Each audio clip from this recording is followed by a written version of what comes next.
Hi, it's Allison, and I'm out at our Ecovolunteer Reef. It's pretty early in the morning, and I'm out here by myself for safety protocols.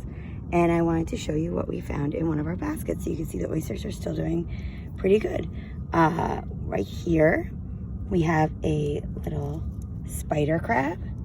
Libnia are very common on the oyster reef. Spider crabs, you can tell that they're spider crabs by their rounded body. They're kind of pointed nose. They have little sharp claws, okay, that they use to crawl around on the rocks. They're very closely related to Alaskan king crab and decorator crabs. The ones that we have out here, you'll see we'll put all this red algae on them and green algae, and that helps to disguise them on the reef. Okay? In the summer here in the Bronx, we get lots of this sea lettuce, ulva. It tends to hang around in areas with high nitrogen, which you'll find in a lot of urban estuaries.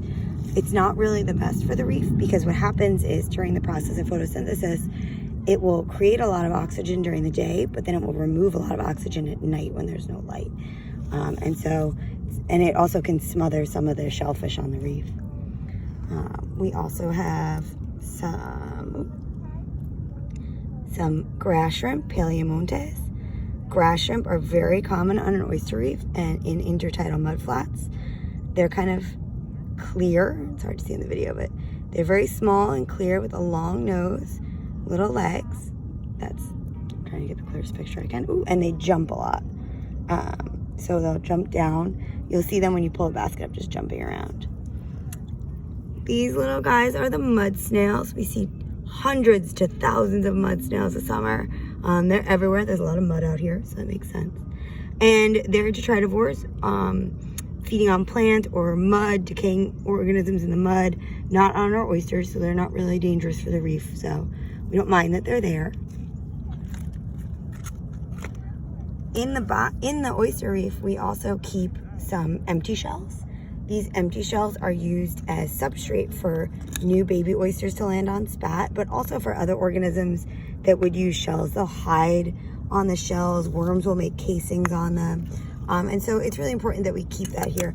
One of the problems with the oyster reefs disappearing from New York was the loss of that substrate. Oysters need a hard place to land, and if we don't have anything out here, we're reducing the habitat and we're just having a large mud flat. So this is kind of increasing diversity on a large scale. Whoa, look at this mama. We have some large older oysters on the reef. You can see this one's still alive, looking really good. Okay, we can tell that it's actually been growing this summer because right here you could see the new growth. It's a nice sharp white edge, and that shows me that it's been growing this summer. So that's great. That's a good sign. I'm happy to see that since I haven't been able to get out yet. For safety reasons, it's really nice to see that the oysters are doing well. Here's another big live one. Nice new growth on the edge. This one was actually attached to an older oyster that died, but again, we need the substrate. And ooh, in there, a oyster settled. This is probably from last summer because it's a little early to be this large, but this is an oyster spat. So you can see it there, it's pretty small, say maybe like 20 millimeters.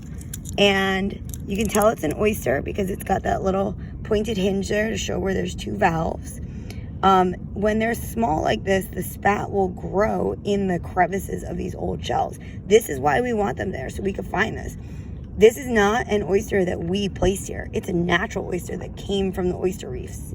From the input of all the oysters into the Hudson Estuary and into the Long Island Sound, there's now larvae in the system, and these larvae are finding the reefs that we're putting down. So that's a great, great sign. Let's see what else we can find in here. Oh, there's some little mud crabs down the bottom crawling around. Let's see if I can find one. Here's another shot of that grass shrimp. Ready? Ooh, let's see if he jumps. Oh, there he goes. We've got in the bottom of the baskets where the mud accumulates, we get all those detritivores. Lots of animals that want to eat the decaying plant and animal matter from the mud. Worms, little mud crabs. Here we go. Here's a nice little mud crab. This is a little black-fingered mud crab. Come on back here. very small.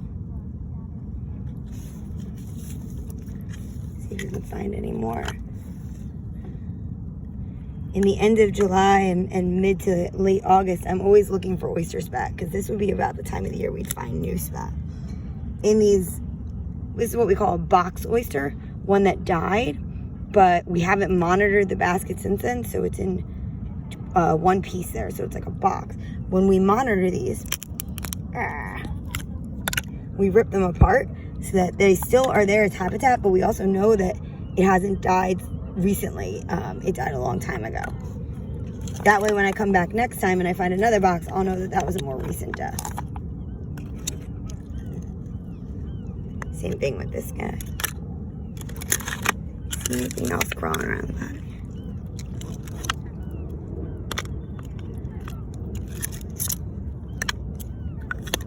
here? All right. Show you a nice big guy here.